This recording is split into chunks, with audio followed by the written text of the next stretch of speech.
जहां मैं खुल के सांस ले सकूं। पलक रवि को देखते ही जोर से चिल्ला उठे।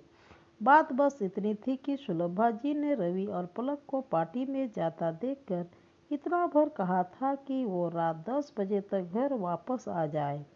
बस पलक ने इसी बात को तूल दे दिया और 2 दिन बाद ही उसने किरण के घर किटी में उसे मकान ढूंढने की बात भी कह दी।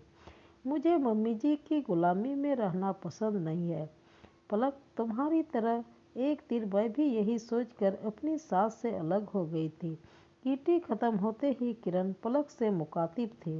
तभी तो आप आज़ाद हो, पलक ने चहक कर कहा तो किरण का स्वर उदासी से भर गया।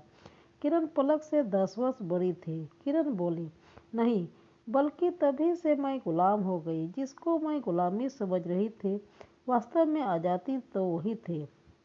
जब मैं ससुराल में थी, दरवाजे पर कौन आया मुझे मतलब नहीं था, क्योंकि मैं वहाँ की बहू थी। घर में क्या चीज़ है क्या नहीं, इससे भी मैं आज़ाद थी। दोनों बच्चे दादा दादी से हिले मिले थे। मुझे कहीं आने जाने पर पाबंदी नहीं थी, पर कुछ नियमों के साथ जो सही भी थे। पर जवानी के जोश में मैं अपने आगे कोई सीमा रेखा नहीं चाहती थी। मुझे ये भी नहीं पसंद था कि मेरा पति ऑफिस से आकर सीधा पहले माँ के पास जाए। तो फिर पलक की उत्सुकता बढ़ गई। मैंने दिनेश को हर तरह से मनाकर अलग घर ले लिया और फिर मैं दरवाजे की घंटी, मोहरी, बच्चों, धोबी, दिनेश सबके वक्त की गुलाम हो गई।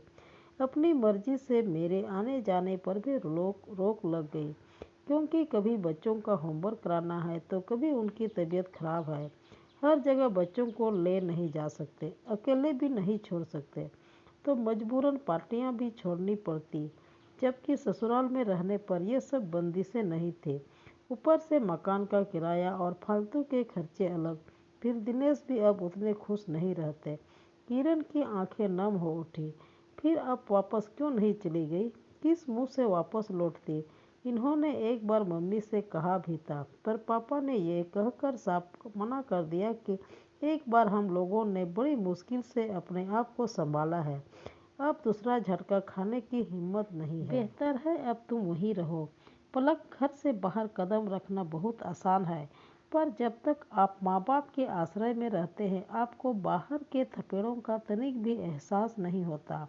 माँ बाप के साथ बंदिश से ज़्यादा आज़ादी होती है, पर हमें वो पसंद नहीं होती। एक बार बाहर निकलने के बाद आपको पता चलता है कि आज़ादी के नाम पर खुद अपने पाँव में जंजीरें डाल ली है। बड़ी होने के नाते तुमसे यही कहूँगी, सोच समझ कर ये कदम उठाना। मन ही मन ये गणित दोहराते हुए पलक एक क्षण में निर्णय ले चुकी थी। उसे किरण जैसे गुलामी नहीं चाहिए। घर की ओर चलते बढ़ते कदमों के साथ ही वो मन ही मन बुदबुदा रही थी कि घर पहुंचते ही सासू माँ के पैर छूकर क्षमा मांग लूँगी और सदा उनके साथ रहूँगी।